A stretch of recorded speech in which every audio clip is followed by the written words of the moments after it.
Hello साथियों, मैं सौरभ कुमार सिंह और लगातार शिक्षक बहाली के मुद्दे पर लगातार फ़ोन कॉल और मैसेज आ रहे हैं कि कल एक महत्वपूर्ण धरना प्रदर्शन था, विरोध प्रदर्शन था और सारी चीज़ों पर आपको हम अपडेट बता दें कि क्या हुआ और क्या नहीं हुआ। क्योंकि कई लोगों का ये जानना है और लगभग लाखों लोग के पास एक ऑप्शन है कि आखिर सेकेंड सप्लीमेंट्री रिजल्ट कब आएगा, सेकेंड मेरिट लिस्ट कब आएगा।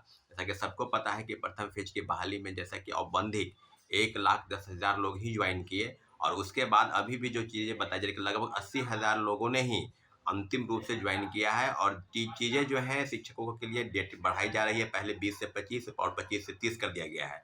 कहने का मतलब कि आज अंतिम तारीख है कि उनको ज्वाइन करना है और नियोजित वाले के लिए अंतिम तारीख जो है वो 7 दिसंबर तक लास्ट डेट है। तो क्या सीटों को बचाने का जो प्रयास चल रहा है शिक्षा विभाग से या बीपीएससी से, तो सारी चीज़ें लगभग अब साफ हो गई है। कल हम लोगों ने धरना प्रदर्शन किया, गर्दनी बाग में बैठे, उसके बाद फिर हम लोगों ने सारे साथियों ने एक निर्णय लिया कि अब बीपीएससी ऑफिस जाना है। फिर हम लोग ने बीपीएससी ऑफिस के पास आए हम लोग सब चीज़ों पर। तो अब जो बातें हैं, क्या बीपीएससी की तरफ से क्या संज्ञान, हमारे साथ ही हम लोग गए थे बीपीएससी के सचिव से मिलने। कल चेयरमैन सर अतुल प्रसाद जी कल नहीं आए थे, तो सारी बातें उनसे हुई। उन्होंने कहा है कि शिक्षा विभाग से जो भी सूचनाएं हैं वो आ रही है। कुछ सीटें को लेकर जो उपापों की स्थिति है उस पर भी बातें हो रही है। तो ओवरऑल चीज़ें जो है वो 30 के बाद जो है सप्लीमेंट रिजल्ट की तैयारी हम लोग करेंगे। 3-4 दिन लगेगा। तो ये आप मान के चलिए, 100% मान के चलिए कि सप्लीमेंट्री रिजल्ट आ रहा है। तो कल कल का जो कार्यक्रम रहा वो बिल्कुल सफल रहा। अब बहुत खुशी है कि सारे साथियों ने साथ दिया, परंतु मुझे इस बात की भी चिंता रहती है कि लगभग मुझे लगा कि कम से कम 500 लोग भी आएंगे, लेकिन कल लगभग 200 के आसपास ही लोग आए थे। तो ये मुझे लगता है कि अगर आप सिर्फ कमेंट करते हैं या किसी यूट्यूब चैनल पर जाके अपने फेसबुक पोस्ट लिखते हैं या ट्वीट करते हैं या कुछ करते हैं, तो उससे ज़्यादा महत्वपूर्ण है कि आप सड़क पर आकर अपने विरोध को, प्रदर्शन को जाहिर कीजिए। सरकार के समक्ष, आयोग के समक्ष जो भी चीज़ें हैं, अगर आप एकजुटता नहीं दिखाइएगा, अगर आप एकजुट नहीं होइएगा, तो फिर सारी चीज़ें जो है ऐसे ही रह जाएगी। तो ओवरऑल चीज़ पर हम आपको अपडेट करा देते हैं। दूसरी महत्वपूर्ण जो विषय है कि क्या होगा, रिजल्ट कितना आएगा। तो 80,000 जो लोग ज्वाइन किए हैं, कई पेपर लिख रहा है कि 92,000 लोग ज्वाइन कर लिए। तो अभी लाखों लोग जो हैं तो इंतजार में हैं। हजारों लोग जो है तमाम जिलों से सूचनाएं आ रही हैं कि वहाँ नियोजित वाले ज्वाइन नहीं किए, वहाँ फ्रेश वाले ज्वाइन नहीं किए। तो कितने ड्रॉप आउट हैं, कितने फर्जी प्रमाण पत्र के आधार पर नियुक्ति पा लिए उनको बाहर किया गया या कितने उसमें से ज्वाइन नहीं किए।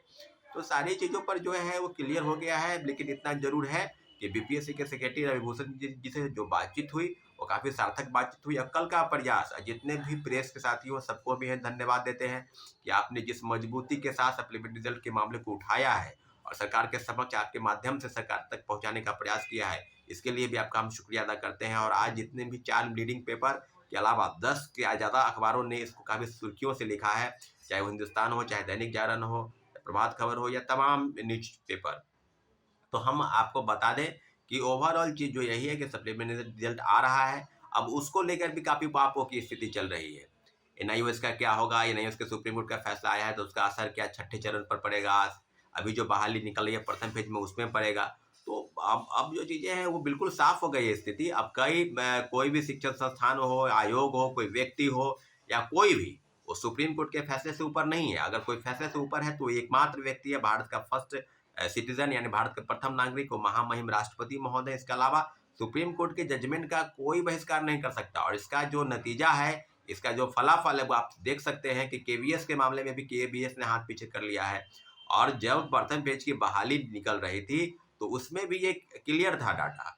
आप उसका नोटिस देख सकते हैं बीपीएससी का, जो सुप्रीम कोर्ट में एनआईओएस का मामला यानी राष्ट्रीय मुक्त शिक्षण संस्थान में जो डीएलएड है, जो 18 महीने का कोर्स है और जो 2 साल का कोर्स है, दोनों को लेकर जो भी चीज़ें चल रही थी, एक अनक्वेसिंग के मामले में जो चल रहा था, तो अब क्लियर हो गया है कि सुप्रीम कोर्ट का गाइडलाइन बिल्कुल आ चुका है कि एनआईओएस के मामले में सुप्रीम कोर्ट ने स्पष्ट कहा है कि हमको 2 साल का कोर्स चाहिए 1 to 5 में, यानी प्राथमिक शिक्षक बनने के लिए 18 महीने का कोर्स अमान्य होगा। और जब से यह लागू होता है तब से लेकर 2022 से ये सूचनाएं आपको बता दें कि 2022 के बाद जितने भी शिक्षक बनेंगे या बने हैं पहले, सब पर यह लागू होगा। हाँ, जो शिक्षक पहले से कार्य कर रहे हैं 2 साल से, तो उनको 5 साल के अंदर डीएलएड की डिग्री लेनी होगी। तो सब चीज़ों पर आपको हम पूरी अपडेट बता दिए। अब एनआईओएस के मामले में कई यूट्यूबर या कई शिक्षण संस्थान या कई ऐसे लोग हैं जो अभी भी कहते हैं कोई रास्ता बाकी है या नहीं बाकी है। तो हम तो आपको यही कहेंगे कि आप अपनी चीज़ों को समझिए, जो ओवरऑल चीज था एनआईओएस के मामले में पूरी स्पष्टीकरण हम आपको देंगे एक और अन्य वीडियो में, लेकिन इस मामले में मेरी जो जानकारी है वो आपको हम शेयर कर दिए। अभी सबसे ज़्यादा फोकस जो है वो सप्लीमेंट्री रिजल्ट को लेकर है। तो सप्लीमेंट्री रिजल्ट को लेकर काफ़ी विरोध प्रदर्शन हुआ, 4 दिन गर्दनीबाग धरना स्थल पर भी हम लोग बैठे। लेकिन आप लोगों से लगातार गुजारिश हम करते रहे हैं कि आप लोग अपने घर से निकलिए और अपनी मांग, क्योंकि लड़ाई आपको करनी है, नौकरी आपको करनी है। अगर आप अपने अधिकार की लड़ाई स्वयं नहीं लड़ेंगे तो फिर कैसे कोई संभव चीज़ है। तो इतना ज़रूर है कि सुप्रीम कोर्ट के फैसले से एनआईओएस का मामला क्लियर हो गया। अब बीपीएससी के हवाले से जो चीज़ है, तो इतना ज़रूर है कि बिहार सरकार और बीपीएससी या शिक्षा विभाग एक नोटिस जरूर आज या कल में निकालेगी कि एनआईओएस के मामले में जो सुप्रीम कोर्ट का जो डिसीजन आया है उसका असर बिहार के शिक्षक बहाली में पड़ेगा या नहीं पड़ेगा, या प्रथम फेज की बहाली में पड़ेगा, कितने लोग बाहर होंगे, या दूसरे फेज के बहाली में तो निश्चित रूप से पड़ेगा, कितने साल पहले से पड़ेगा।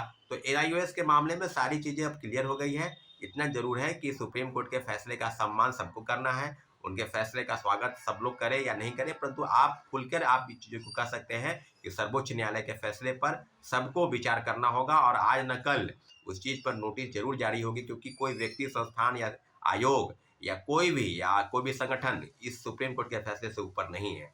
अब जो बातें हैं कि कल के फैसले से हम लोग काफ़ी खुश हैं।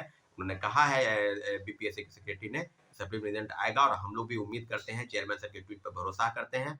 तो इस सारे मामलों पर कल हम लोग काफ़ी सराहनीय कदम रहा, हम लोग का आंदोलन काफ़ी सफल रहा। इसके लिए सारे छात्रों को, सारे शिक्षक अभ्यर्थियों को धन्यवाद, और उम्मीद करते हैं कि सप्लीमेंट्री रिजल्ट जल्द से जल्द आएगा, ताकि एक और बातें कि बीपीएससी सेकेंड फेज की बहाली में कितने लोग बैठेंगे नहीं बैठेंगे, इसके पहले सप्लीमेंट्री रिजल्ट आना बहुत जरूरी है 1 to 5 से लेकर और सारे सीटों पर। तो हम आपको बता दिए ओवरऑल चीज़ें, और आपसे आग्रह करते हैं कि जो चीज़ें होंगी उसको आप तक हम बताने का प्रयास करेंगे। एनआईओएस के मामले में जो चीज़ें अपडेट होगी वो आपको शाम तक एक और वीडियो के माध्यम से अपडेट करेंगे साथियों। ठीक है, धन्यवाद, जय हिंद।